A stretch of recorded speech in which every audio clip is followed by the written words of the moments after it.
It's great to be here, and really thanks to Gigi. Where is she? She's in the room still? Oh, there she is. She's been a tremendous influence on many of the people in the room in terms of their consciousness about the ocean, and I know she tried to give me some credit, my team, for eliminating plastics, but we really just wanted to eliminate Gigi cornering us for an hour every event, lecturing us about it, so we just gave up.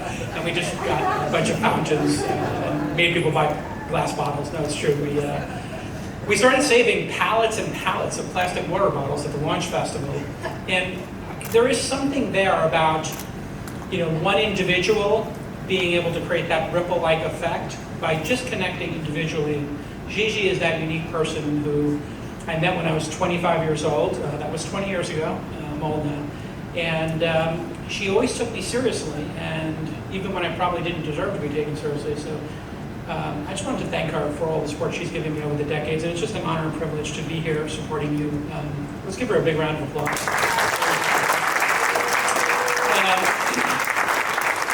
So I thought when she asked me to speak, I thought I would speak to the entrepreneurs in the room. If you're an entrepreneur, raise your hand.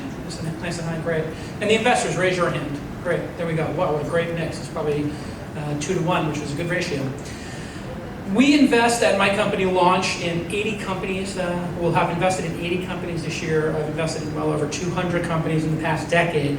And I have given a lot of thought to the consciousness that this next generation of millennials bring to the table when they're building their companies.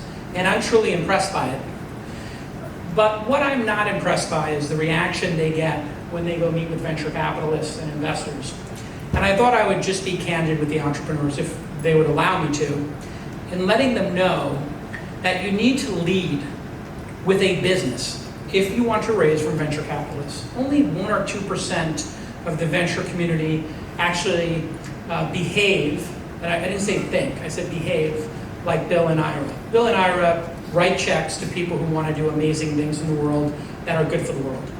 100% of VCs will tell you they care about the bottom line and the double bottom line and the environment, and they will give you high fives and they will hug you and they will tell you how amazing you are and hand you a plate of cookies before telling you they couldn't get their partners to come to a consensus around your amazing startup, but they will donate to your cause. And what I would like to do is explain to you that if you're presenting yourself to this cohort of investors, this generation, the checks are still written by the boomers, and in some cases, Gen Xers.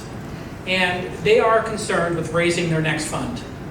It is hard to do. I've only been doing this for 10 years, 5 years as a scout for Sequoia, and 5 years of having my own fund. And I can tell you it's brutal out there for those fund managers. So they will talk a good game, but they will be lying. And so you need to counter that until it's another 20 years from now. And I think millennials start writing the checks. And when millennials start writing the checks, I think coming in as a B Corp and coming in with that consciousness is going to be a true asset, and checks will be written. That will not happen today. I can almost guarantee you that it will work against you. So I want you all to just think for a minute about how your business and how you can present it with a plan that shows that you're doubling revenue every 6 months, and that maybe not leading with the B Corp thing. How many people in the room are B Corps? Raise your hand. Great. It's fine to be a B Corp. It is noble. It's probably the future. It is the kiss of death when you go to raise money, because they will signal and put you in a bucket of people who care more about the environment and humanity than returns. And that may in fact be true. But I would like you to lie. I would like you to stop for a second. If you're really going to do that noble stuff, not tell them you're a B Corp. I would explain to them the business case of you doubling revenue, hopefully every 6 months or less.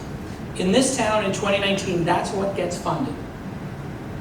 If you're doing anything else, doubling revenue year over year, it seems like a high growth business. It's not in this community. It's considered a slow growth business, and you've disqualified yourself. Add to the slow growth of only doubling revenue every year, which anybody else in the world would consider high growth, but not in this town. that you're a B Corp and you want to give money away, and they will easily nix you and then lie to your face about why.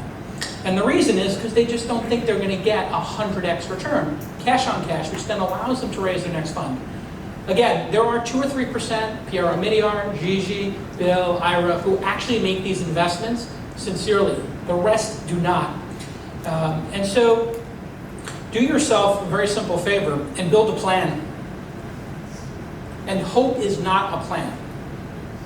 And give yourself 0 credit for high fives. Give yourself 0 credit for doing something noble. Consider that innately who you are. Give yourself credit for building a highly profitable business that exists 3 years from now. Because that is what's noble.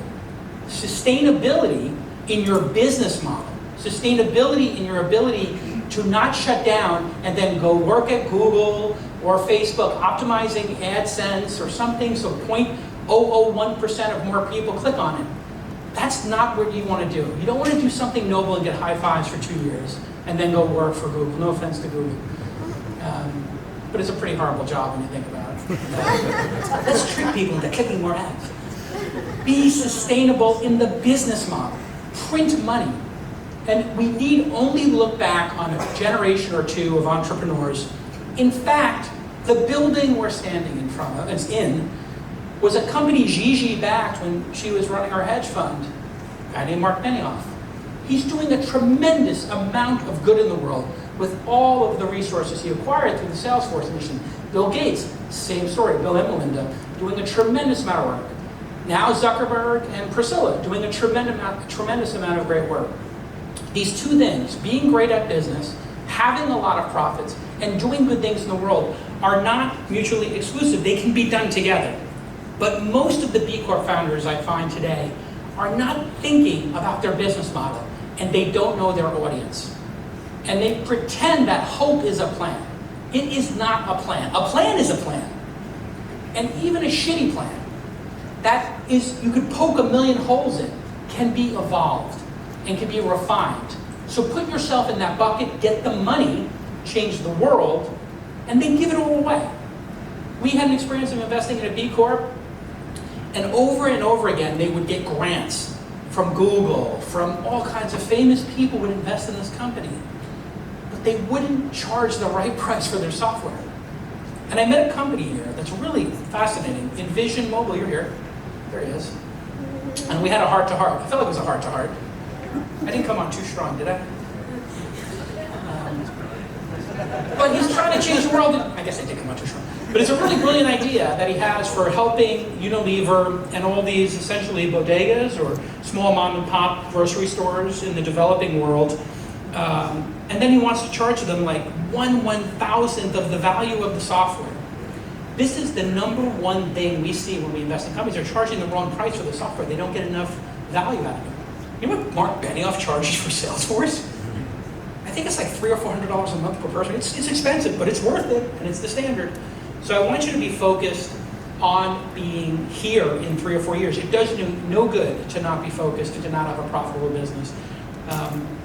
And if you need help with that, there's a gentleman right there standing who raised his hand. His name is Jason DeMont. He helped select the companies. Let's give him a round of applause for helping select all the companies. Good job. He works with me in our 15-person team. If you genuinely want to build, oh, by the way, to the B Corp, it went out of business. It went out of business. They won awards. They were in TechCrunch. They were winning every pitch competition they went to, and they're no longer here to help the homeless people that they originally wanted to help. All because they B Corp bucketed themselves and they didn't charge the right price for software. Be careful that you don't negatively signal to the investment community that you're not serious about business. Do both. That's my only message today. I hope that comes across the right way, Gigi.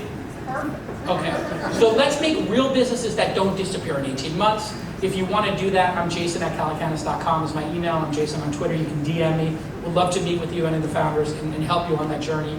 And thanks again to Gigi for having me. And I think Ira's up next.